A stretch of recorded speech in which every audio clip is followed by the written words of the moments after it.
to yanzu suna nan suna ta shiri ne da za su tinkare ku, kuma fa iya shirin sun kawai mafi girma za su ba ku kuɗi. Iya maganan kenan. Saboda ka duwar da ya ce ma wai ka karbi kuɗinsu ka zaɓi wadda ya dace, a ina ne za ka karbi kuɗinsu ka zaɓi wadda ya dace? Yanzu kai akwai wadda zai baka mota ka je ka zaɓi wani?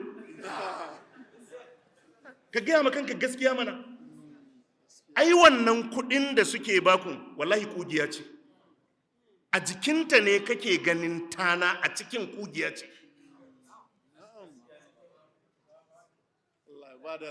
Kawai idan mutum bai dace ba, kawai ku yi waje da shi. Kuna tare da al'ummarku, kun san ciwon kanku, kuna da tunani mai kyau, ku yi makanku abin da ya dace. Saboda haka yanzu in mutum zai zo takara baya ma wani ɗar, abin da yake ƙoƙarin tarawa kawai kuɗi. Abin da yake ƙoƙarin tarawa kawai kuɗi. Saboda in ya zo ya ba da kuɗi, to in kuma wannan irin siyasar ita ce, wallahi kun dinga zama a cikin wannan yanayi.